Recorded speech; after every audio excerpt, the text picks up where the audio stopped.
If you know anything about sprint cars, you know that they're basically designed to do two things: be really good in the dirt and be really, really good at turning left. But what if I told you that in 2020, four gentlemen saw those two rules and decided we can do more than that? Yes, I know some USAC Silver Crown races still happen on bigger tarmac ovals, but what I'm getting at here is road course sprint car. That's the best way I can put it. Road course sprint car going right, sprint car going down the corkscrew at Laguna Seca, sprint car going up Pikes Peak without dirt in 2023 now. Are you with me? Do you get how insane this is? It is such a blurst concept. The idea of something so good at dirt track racing doing something it's so clearly not meant to. But I was so fortunate to be able to sit down and talk to one of the gentlemen that built it and ended up driving it to become this year's Rookie of the Year for the Pikes Peak International Hill Climb. This is Outlap Media. I'm Jackson Lambros, and this is... You know what? Actually, Sylas, go ahead and introduce yourself. My name is Sylas Montgomery. I'm from Sonoma, California, and I drive the number 44 MFG road course sprint car. Let's start with MFG itself. Correct me if I'm wrong, but I believe MFG was founded around some people within your family, right? Right, yeah. So I got my start as a driver doing Spec E30 with NASA, mainly in the NorCal region. We would travel for national events as well. MFG came about with, it came about of a harebrained idea from my father, which he grew up in the Midwest. He grew up in Ohio. Him, his brother, and his dad would go to any short tracks. They'd go to Fremont Speedway, which is Ohio, not California, which is named the track that Action built. They would go to Toledo Speedway. So he loved short track racing, sprint cars, dirt, pavement, winged, non-winged, was a huge fan of it. And he wanted, once we started doing Spec E30 racing, he wanted to be able to drive a sprint car on a road course, which is just a crazy idea, and I don't know why anyone would want to do that. But then it started this journey of connecting with one of our good friends, Tim Barber. Right. He's a well-known name in the Bay Area. He runs a shop here at Sonoma Raceway as well. Used to run a shop called TFB, still kind of exists. But between my father having the idea, myself and my driving background, my brother was also involved. So he helped build the car, Sylas Montgomery. He worked on a couple NASCAR teams. So he worked for Thor Sport in the NASCAR Truck Series. And then he worked at Furniture Road Racing when Truex was there, and they won the championship. So he has a NASCAR championship ring for being a fabricator and a body hanger. So it was a collection of just kind of us, just kind of grassroots guys. And that's where MFG came from. It was kind of a spin-off of TFB, which, you know, the F's, you can kind of assume what it alludes to. Yeah. But the politically correct version is it's Montgomery Fabrication Group, you know, being a driver, the mechanic, builder, as well as basically the team owner, all coming from the same family. It just kind of made sense to name it after that. So I always admit that I'm not very mechanically inclined. My jobs, I've been working in the motorsport industry for over 5 years now. Gotcha. Actually got my start here at Sonoma Raceway. I worked in the administrative building, and then I became the operations manager for their racing school here, which then transitioned me to an opportunity working down at Thermal, the Thermal Club. So I was working trackside operations there as well, doing some instruction, things like that. Now I've moved back to Sonoma County, focus some efforts on MFG, the whole Pikes Peak venture, as well as doing some part-time work with a private track day organizer. So lucky enough to kind of stay around motorsports and be able to get paid for being around cars and driving them. So it's been good so far. Yeah, man, that's awesome. So talking about you guys as MFG, was the goal from the start always we're going to convert a sprint car and go road racing, or was it just we're going to build the craziest stuff possible? It was always we wanted to make sprint car go right as well as it went left. My dad had this dream that he wanted to do the Chili Bowl, which, I mean, he's a bigger guy, you know, he's not svelte by any means. And so it was one of those things where, you know, that dream kind of never came to fruition. And then when we started doing Spec E30 racing, he was like, well, now I want to drive a midget on a road course, and went to Tim Barber and was like, hey, is that possible? And Tim's like, okay, you're stupid for two reasons. One, you're not going to fit in a midget. Your shoulder hangs outside the roll cage on a midget. He's like, that's just not safe for road course racing. Secondly, they're asymmetrical. Like all sprint cars, Silver Crown, midgets are, most oval cars, they're asymmetrical. So you would have to basically lop off one side of the car and rebuild it.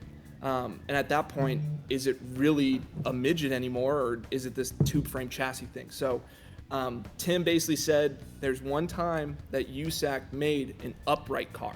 The Gold Crowns, right? Right. Which they were Silver Crowns. They were called Silver Crown Super Speedway cars. That was one way they classified them.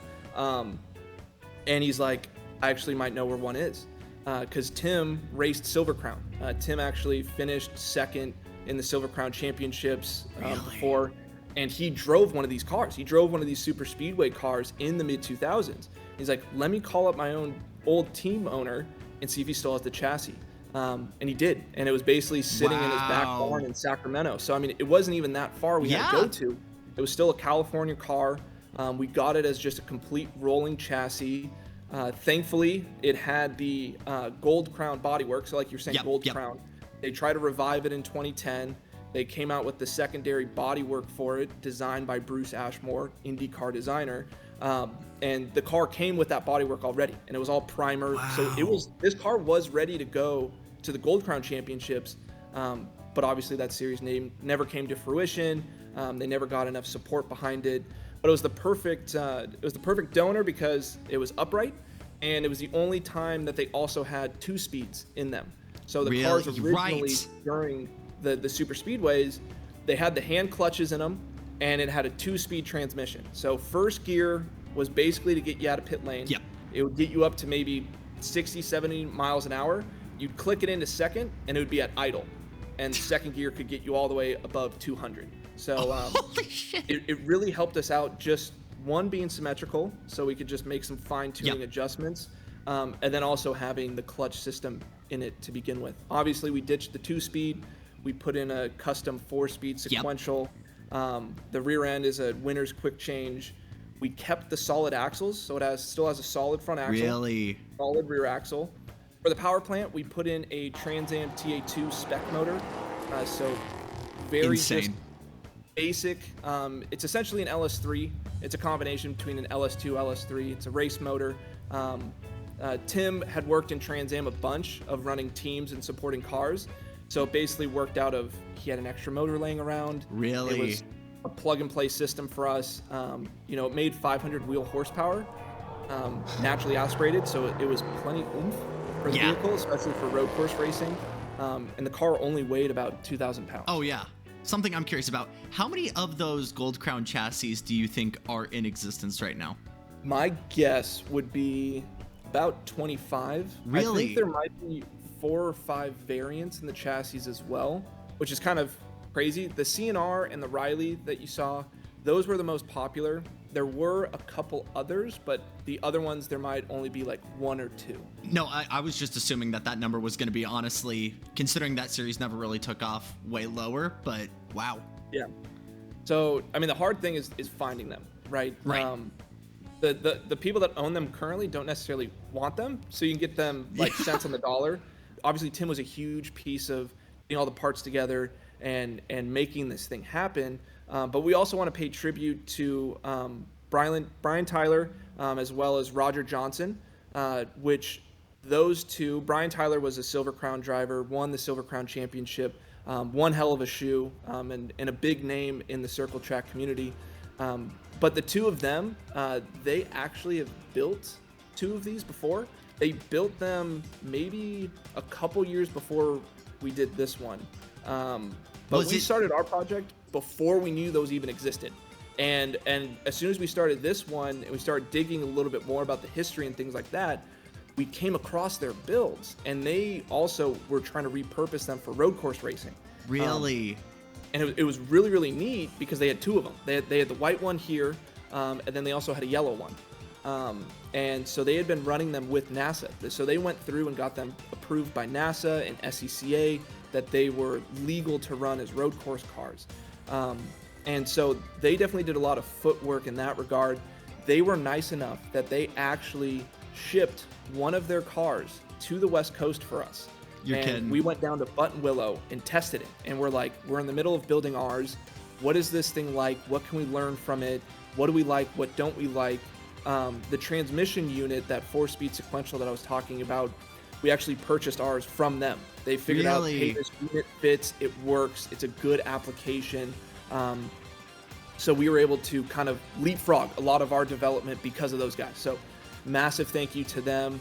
You know, they've been absolutely incredible to be able to support us in doing this. To be honest, they're not the biggest fan of the wings. So the other ones that they built, right, Silver Crowns in general, never had wings. And so when they built theirs, they didn't put wings on them. They were like what they originally looked like. We went the wing route just because, 2 reasons. First and foremost, it looks cool, and it definitely gives it the silhouette of a sprint car. You know, when you say Silver Crown, you know, your average person doesn't necessarily know what that means, and it's kind of hard to explain of like, oh, it's like a sprint car, but bigger. But with this, running sprint car wings, these are, you know, World of Outlaw wings, yep. Just modified. So instead of being asymmetrical, we basically just took one off and then installed both of the end plates on. So they're symmetrical. So if you look at one of the end plates in the sun, you can see all of the rivet marks of where it should be. Really? Yep, because we want to make it symmetrical. But yeah, that's a major difference between ours and the Roger Johnson builds. Was we put wings on ours. They're still running carbureted motors. We went with the fuel injected, obviously, to help with the no lift shift, auto blip downshift, do a little bit more fanciness to it, try to make it simpler for people to drive, because they look at it and they think that must be difficult. But yeah, so it was really cool. Last year at Laguna Seca, when NASA went there for their national championships, all 3 cars ran on the track at the same time. So we got one picture of the 3 of them coming down the corkscrew. If you can get me that photo, that is going to be awesome. I want to see that so badly. Yeah, so, I'll see if I can bring it up for you. It's super sick. It's one of those things where it's like, yeah, it's rad. There's 3 of them. So all the pieces coming together. The together. yellow one, the white one, and then the black one here. Interesting enough, we've done testing without the wings and with the wings, as well as Tim jumped in one of the Roger Johnson cars. So he drove the white one at Nationals, and then he also drove this one. Lap times almost identical. Really? So even though it's a massive wing, creates a massive amount of drag, the handling improvement as well as the braking improvement basically acts as a big air brake. As soon as you go on the brakes, it slows you down so much quicker. It overweighed, and the other cars, they had a little bit more horsepower than we did too. But like the other cars, you'd come up over the crest, turn 1 in Laguna, right past the start-finish line, and you couldn't even hold it flat up and over the crest. It would start to walk and get some wheel spin and get sideways. Where with this one, with the wings, you can just keep it matted all the way down into turn 2, no problem. They're really interesting. People always ask us about the wings and like, you know, oh, isn't that a big disadvantage? Lap times on a road course, about the same. I feel like there would be, and I know these cars are designed naturally super low center of gravity. I feel like the first time I saw this, I was like, how the hell is this thing not going to roll over? Just with how big that is up on the top end. I'm sure there's probably a couple of short track purists who might consider that as sacrilege, but I mean, so is a sprint car turning, right? So. Right. We kind of thought like we're breaking a lot of rules as it is. I would say that the Silver Crown community and like USAC, because there's like USAC, there's World of Outlaws, there's ASC, like there's so many different subdivisions of sprint cars in general, or you know, whatever you want to classify them as, Silver Crown, sprint cars, midgets.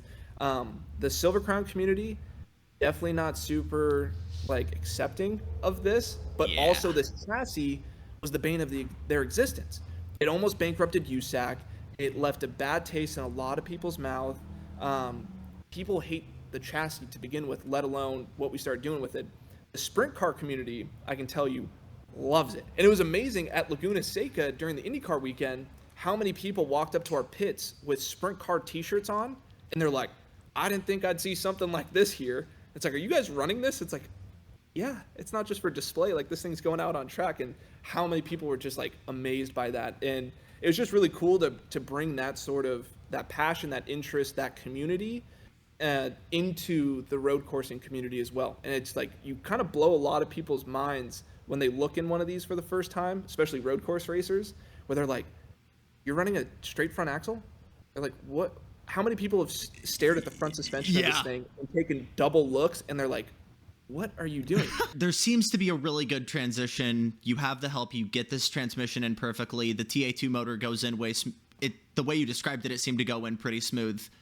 How does one end up with bodywork from a 2016 IndyCar? That one was Tim. So Tim's worked in the industry for a very long time, and he's run teams for SRO, for Trans Am. He was one hell of a shoe himself. He was a driver, so it's like he kind of knows everyone in the industry, which that's why he was, other than his fabrication, his, being a mechanic, that was another piece that he added to the team, was just all of his connections. I guess this contact, I don't know the gentleman's name, so I can't even give away his secrets. I guess he has like containers full of just old IndyCar parts. So it was one of those things where like we needed rear bodywork. And even on the 91 car here, they developed like this cage system to go behind the rear tires. And it was to fit NASA rules. You can't technically have open wheels. So there needed to be a crash structure behind the rear tires. So you couldn't go wheel to wheel and launch up in the air. Yeah. So we knew that was going to be a rule, and we had to figure out how to cover the rear tires. And we're like, I wonder if IndyCar pods would work. And it was one of those things where we kind of got them and we lined them up and we measured it, and it was off by 1/8 of an inch. That is insane. And we're like, well, okay, that kind of solves that problem. Like, these things fit perfectly. So on the rear end, it still has like the brace structure that would be on the IndyCar as well. So the two pods are on the side, and then there's a carbon fiber connector that connects the two of them, and then that would connect to the rear end of the IndyCar. And so we basically just kind of modified how that rear end connected, and then it gave us this nice little, plane that we could put on brake lights as well. So we did like the LED strip brake lights on there, kind of make it a little bit more sexy, more elegant.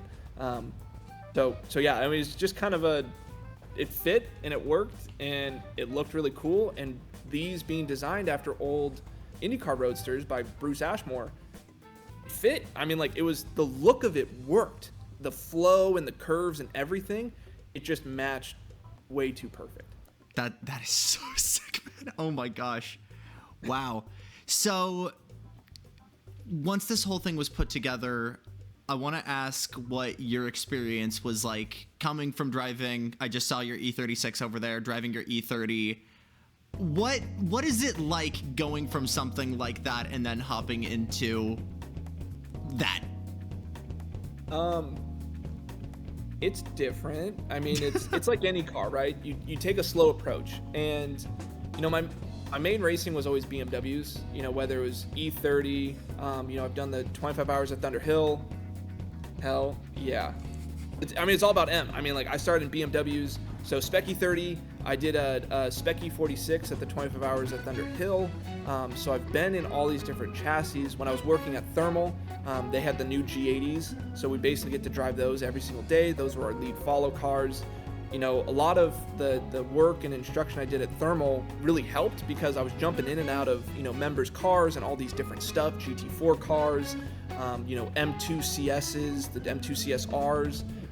So that really kind of helped me develop that skill set where you jump in something new for the first time, and how do you tackle those first handful of laps, sessions, days, and learning kind of the characteristics of the car. So like I said, we jumped in, one of the Brian Tyler cars for the first time at Buttonwillow. And so we did a day there, and it was kind of intimidating, right? I mean, I've never been in a sprint car before. I've never been in the seating position. I'm very used to being comfortable in a car and laid back and in, a nice gushy seat. Getting crammed into something. Can I put you on the spot here and try to describe in like super layman terms what a sprint car seating position is like compared to a normal car?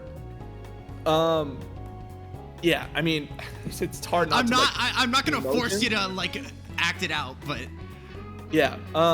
But like in a touring car, or like a normal race car, you know, I've always loved my seats tilted back. Yep. You know, you're kind of back a little bit. You got this lounged position. You know, I've never done Formula style stuff, which you're even more lounged back and almost flat. But with a sprint car, it's almost like past 90 degrees. You're hovering over the wheel. Right, you're crammed into this position. You're up on top of the wheel. Your back's almost perfectly upright. You know, like you were sitting at a bar on a bar stool. You know, your heel is behind your kneecap. You know, your leg is bent back behind you. That is insane. And you're kind of in this weird cramped position, and your legs are kind of spread a little bit too because of the transmission in the tunnel. You know, you got your brake on the left, you got your gas. So left foot braking is like a must. And the way that the brake pedal is, it's like a swing arm. So it swings forward. So it's just a rod, and you put your foot on this rod and you push the rod forward. Oh my gosh. And so if you grab the rod at the wrong spot, you can actually just jam your toes into the firewall. And there's nothing you can do you would have to like get off the brake, grab it again, and then go again. And then the gas pedal is straight down. So it's like straight down, slide forward. So it's all these things of basically like pat your head, rub your tummy. You're in this weird seating position. It's 104 degrees in Buttonwillow. Go have your first session, figure it out. Oh my God. And that's kind of Tim's attitude with a lot of stuff is it's very old school, where it's like you ask him a lot of questions of like this, that, the other, and he's just like, just go do it, go figure it out. Like you'll be fine. And I mean, it only took kind of like half a session. And the first time hitting the gas pedal and go down the straightaway, and you're just feeling all that power and the open cockpit sensation, and your helmet kind of moving around. That's where you're like, this is really cool. And once you're moving, all of that stuff and being cramped and feeling and, you know, claustrophobic or whatever, all of that goes away. And the worry about how does the brake pedal work, how does the gas work, you know, all of it starts to flow, you know, really naturally. So I mean, it didn't take very long. You know, it was hard to get me out of the car. I wanted to do more and more laps when we were running the white car. I was just so excited of what a challenge it was. You know, it's such a different driving experience. The way that it handles, the way that it reacts to throttle, you know, all of those things were just so foreign and bizarre, but was just such a cool experience for a driver of just this very alien thing. And it's like, no one else drives these things. No one has the answer of how to be fast in these things yet. You know, you're out there just figuring it out. And even when we ran this a year ago for the US Touring Car Championships, during that race, that was the longest stint we had run the car. I mean, we built the thing in about 6 to 8 months. It was a really, really short build process. Insane. It was kind of like still the post-COVID waiting for parts. Like everything was very hard to get. But once we had everything, it was a short build. It was really, really quick. And we did some testing, but all of our testing was like 1 or 2 laps. You know, you're not really getting a feel for the car. You're just making sure it works. Yeah. And, you know, the US Touring Car Championship, that was the first time we ran like 7 consecutive laps. So we're kind of learning things during this main event, during this like big exposure of the car. And then I was kind of thinking, I was like, the next biggest amount of practice I've had with it was Pikes Peak. Like that was the most amount of seat time I've gotten with it. And speaking on that, between US Touring Car Championships, when we did that event, we did the NASA National Championship event. And then after that, we didn't really run the car. We got accepted to Pikes Peak. We were blown away by that. You know, it was, once again, another harebrained idea. We're like, all right, we have this thing. What do we do next? Let's go to Pikes Peak. You know, there used to be sprint cars there. We built something. Let's bring it back. They haven't been there since the 60s. You know, I think it's a good way to showcase the car, something cool to do. And we get accepted, and we're like, oh, we don't have a lot of time. Like, this is still a new build. We're still going through teething processes. You know, the car's been running awesome, but just making it handle better, right? You know, making it work on a road course. And we did take a trip to Thermal, and we drove it at Thermal, and you know, everyone there was blown away by it. And funny enough, Jeff Gordon was there running a Porsche Cup car, and so that is hilarious. Jeff and I were kind of duking it out for a couple laps, which was pretty funny. But down there, what we did is we made a front wing change. And so we actually moved the front wing further forward and away from the body, allowing it to act as a wing better, creating more front downforce. And at Thermal, they have, you know, a couple really tight hairpins on the North Desert configuration. And we were actually able to test, these low speed rotations that we knew Pikes Peak was going to be all about. And we got the front end really happy and really positive.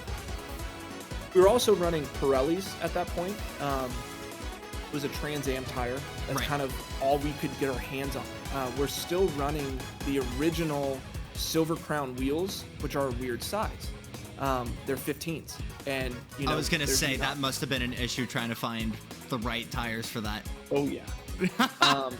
If you want to run bias plies, there are plenty of options. Oh, yeah. But bias plies are sketchy on a road course. So we were running these Trans Am tires. We even tried to get IndyCar tires. Obviously, Firestone basically told us, like, who are you? Like, we're not going to give you anything. And we can't even do that because they're all bar-coded and listed and whatever. So we tried to pull some strings there. Didn't happen. But with those Pirellis, since they were for Trans Am, they're designed for a car that's a lot heavier, right? As well as closed fenders. So they get a lot hotter. Mm-hmm. Where for us, when we were running those Pirellis, and even when we were at Laguna, we could never get them up to temp. They were always just super hard. And it was hard to keep them at temp. Eventually they'd kind of get into a zone where they somewhat worked, but they would cool down really, really quickly. And so that was our biggest challenge, was always just trying to find a tire. Once again, Tim comes in to save the day. He has a connection, Mark Sonsenbacher, with Hoosier Tire. And so the Hoosiers that we're running on the car now don't exist in the US catalog. That is insane. An Australian tire. So I believe it's for the Formula 5000 or their Formula series that they have. But basically Hoosier only makes this tire for that series. And so for us to get our hands on tires, Mark had to rename them and add to the order for them to exist in the US. So they're insane. The MS Special. It's the MS Hoosier after Mark Sonsenbacher. But the tire drastically changed the car. We didn't get the tires until a couple weeks before we left. So did you get any track time on those new compounds before Colorado? We did one test day here at Sonoma. So the shop here is located at Sonoma Raceway. Okay. The track's just right on the other side. We did a day, like, I think it was 2 or 3 days before we had to leave for Colorado. We were chasing a vibration in the driveline that would only happen at a specific RPM. So the last session we were able to go out, the vibration finally went away, finally figured it out. And I got maybe 3-4 laps to be able to test out the Hoosiers. But even beyond that, so we shipped the car to Colorado. We also had suspension that we had built for it.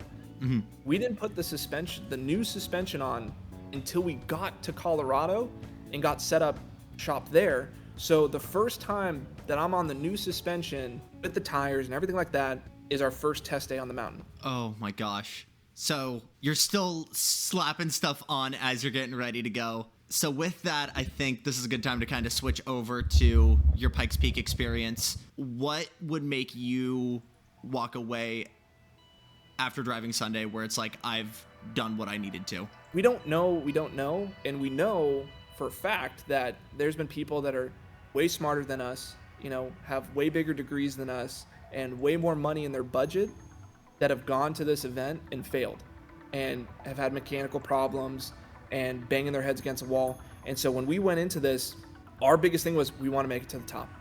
We want to just be nice and consistent, and we want to take a checkered flag on Sunday. If we make it to the summit, no matter what the speed is or the time or anything, we take a checkered flag and we get to come back down in the Parade of Champions, we've succeeded. But those first couple test days that we had in the beginning of June, we started seeing our lap times and how we kind of stacked up against everyone.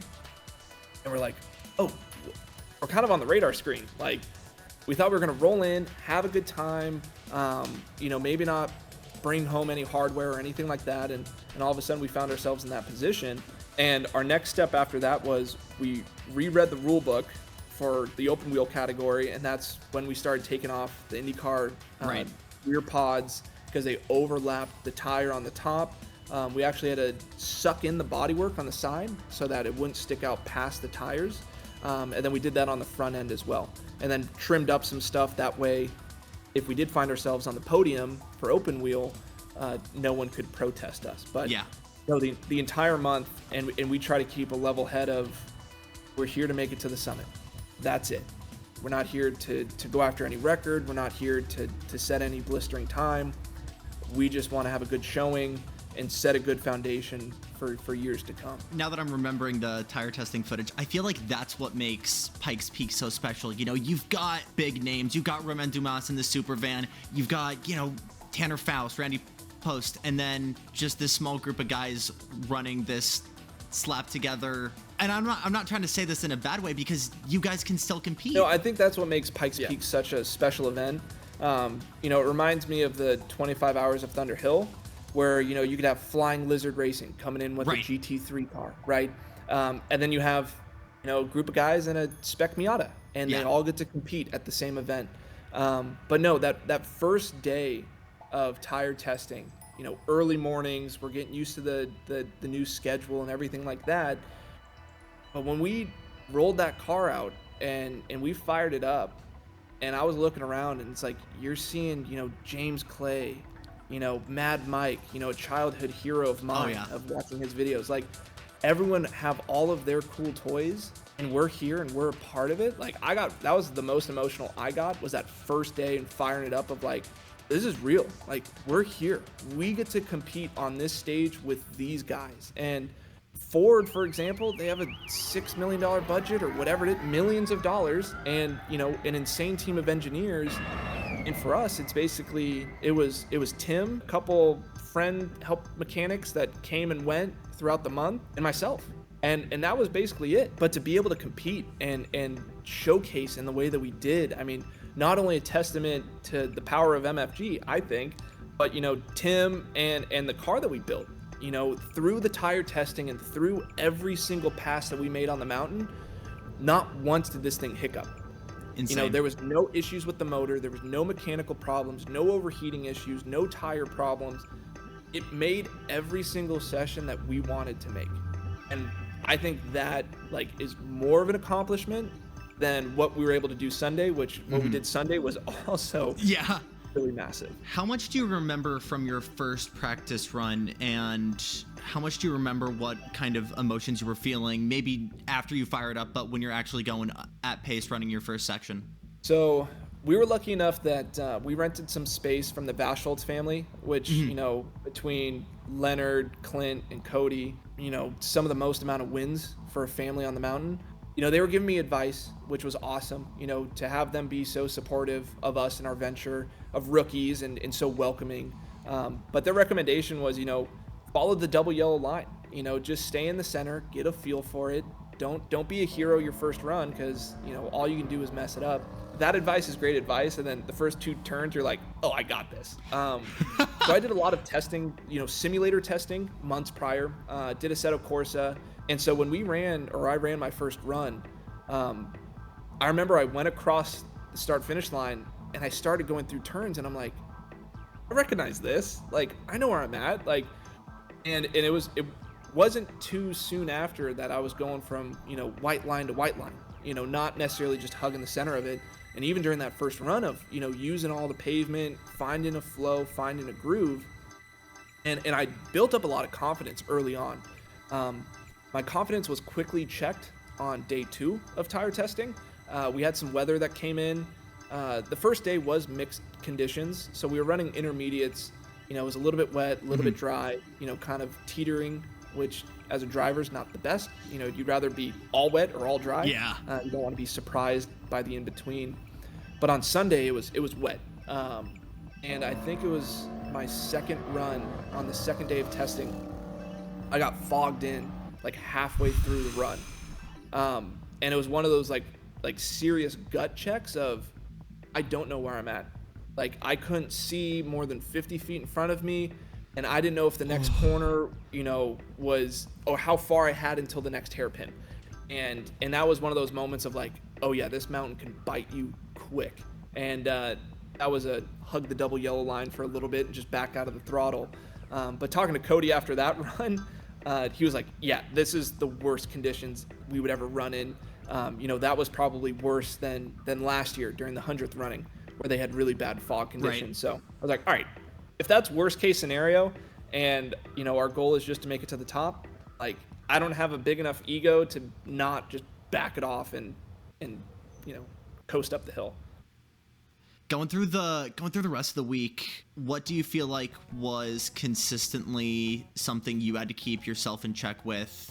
What was something you felt like you were constantly struggling with and what you had to improve with? Could be a part of the track, could be a way you're approaching the course. Just what was the biggest hurdle for you to overcome as a driver? The hardest thing was figuring out the braking points. Everything else is pretty well easy. Just with the car, I mean, you want to push the braking zones. There's a lot of time to be gained on the brakes, but missing a braking zone here, you don't have a lot of runoff to like collect the car, and having no ABS, no traction control, no aids of any kind. If you find yourself in a lockup situation, you run out of room pretty quick. Yeah. So I'd say I was always like super ginger on the brakes.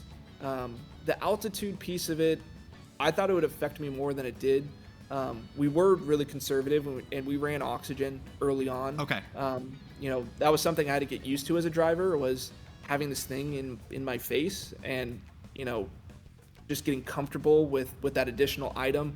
But it felt better than I thought. During those couple weeks, we never got to the top section. And the top section was what we really, really worried about, just because of how bumpy it is. That's the highest altitude for engine management, everything like that. We were supposed to run it our first day. Our first test day was supposed to be the top. We're like, let's just get it out of the way. And if we have anything wrong with the car, brand new suspension, all that stuff. Like if we had to figure out bump stops so it didn't bottom out, we wanted to just get that out of the way. And the top eluded us until the second day of testing during the race week. So we had to wait a very long time before we got to the top. And the top section, through my progress of learning the course, the memorization of it kind of came quickly with all of the practice I did beforehand. And you'd figure out corners of like, is this flat? And then you'd figure out, okay, it's flat. Like you knock those off, and the rest of it, like the bottom section, you could pretty well rally it, kind of look and see, is this a medium corner? Does it tighten?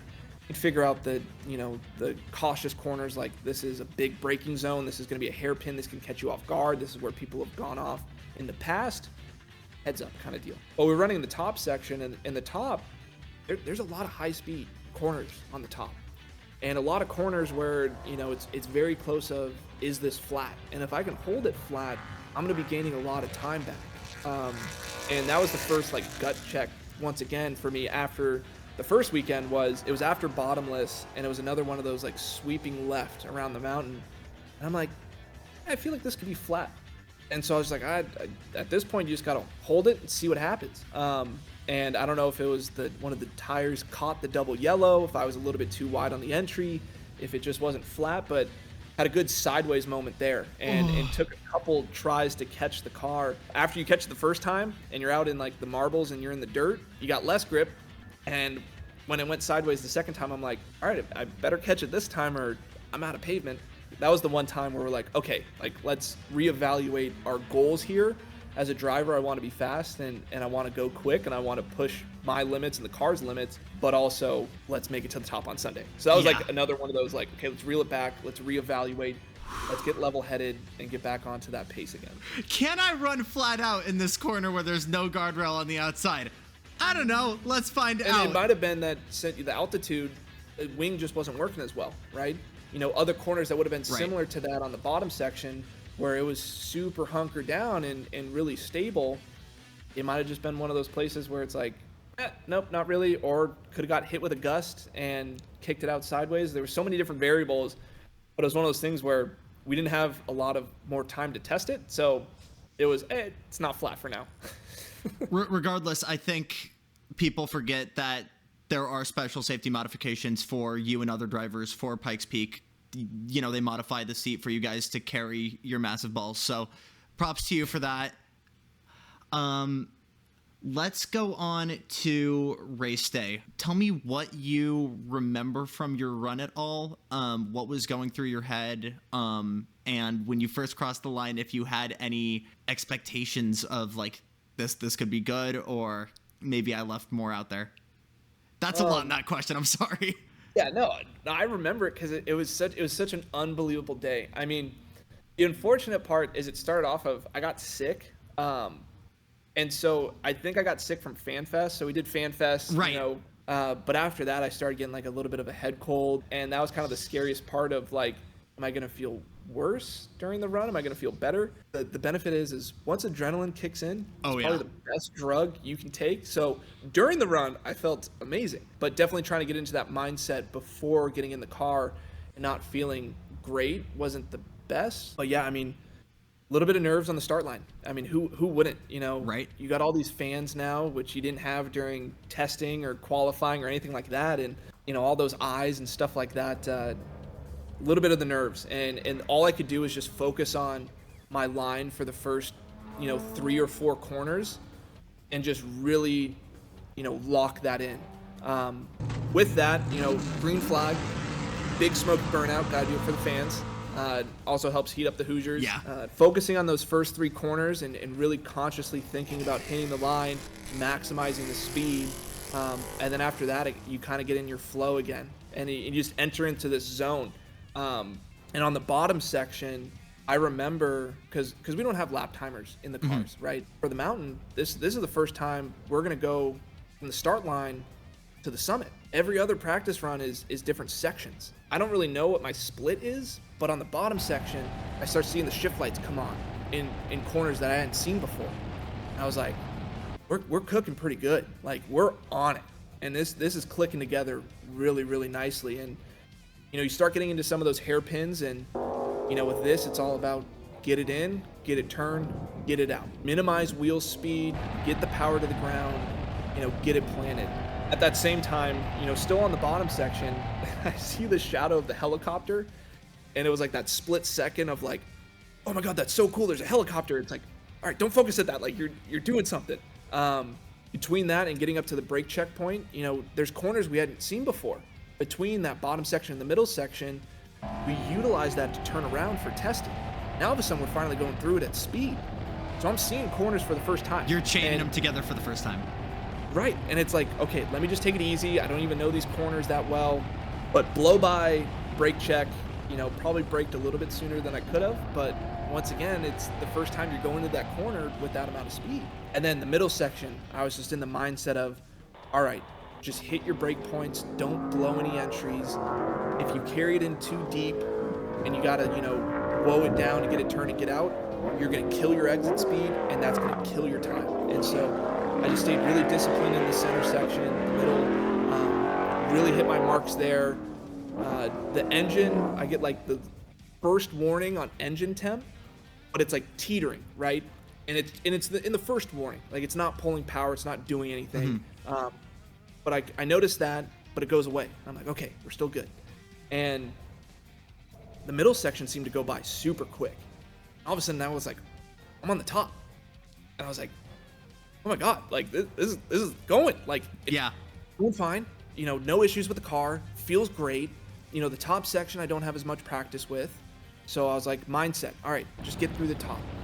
This is the place that all you can do is mess it up. You crush the bottom. The middle went solid. Just get through the top. And so, like, maybe 4 corners to go on the top section, coming into Cog Cut, I'm like, I'm almost there. Like, it's kind of that realization that you start getting excited. You're like, okay, calm down. Like, there's still a couple corners to go. This is where all the bumps are. Things can still happen. And, just kind of tiptoed it. Not super slow, but, left some on the table in the sense of, there's that first goal again. Make it to the top. This isn't about pushing it, making it up, killing some time or anything. And so come across the finish line, seeing those checkered flags of, oh my God, we did it. Like, we took the finish. And the next thought in my mind was, that was over really quick. And I'm going to have to wait a whole year to do that again. And it's done. Like, are you kidding? Like, it was almost like the come down of like, well, there it was. Like, now I gotta wait. All that emotion, everything, like, it's done. Yeah, just like that emotions and that relief, one of like, we did it.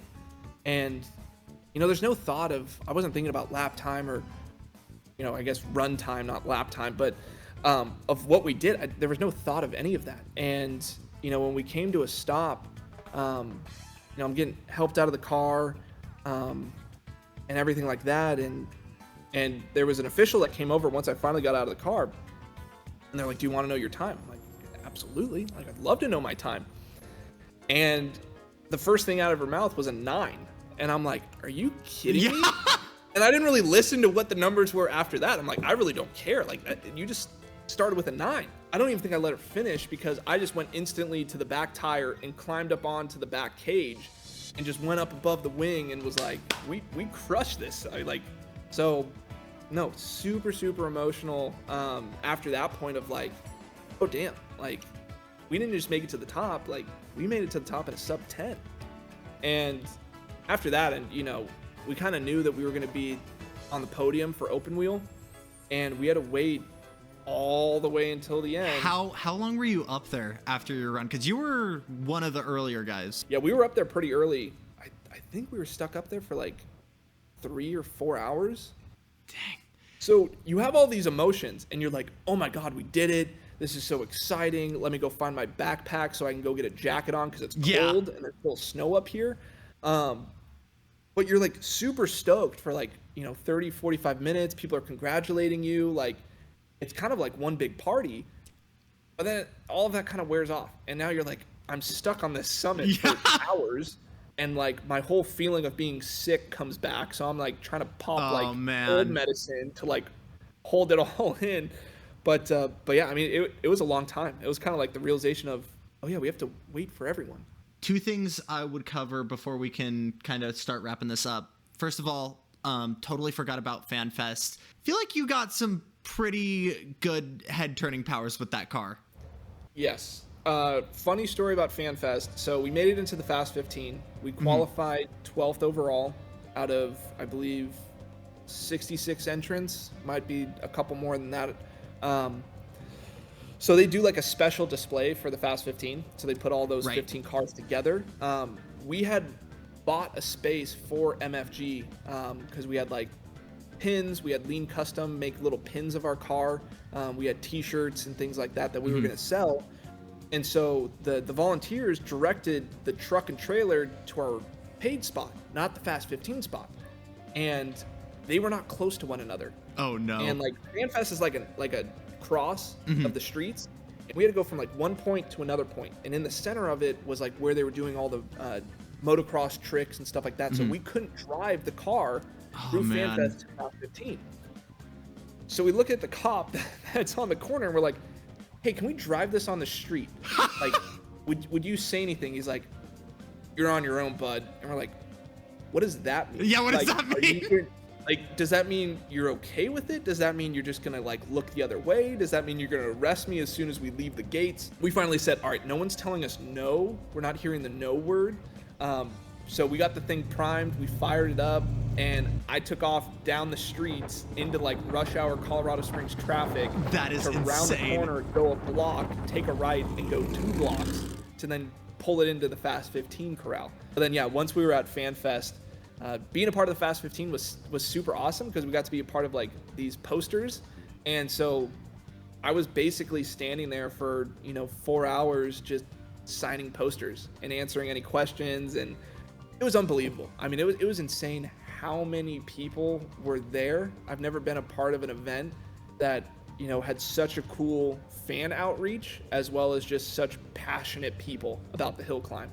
So it was unreal to be a part of. If you had to, you've already given me so many great moments here. If you had to walk away with one moment that would be your highlight, what do you think it would be? There was so many highlights of it. I think for me, getting Rookie of the Year was really special.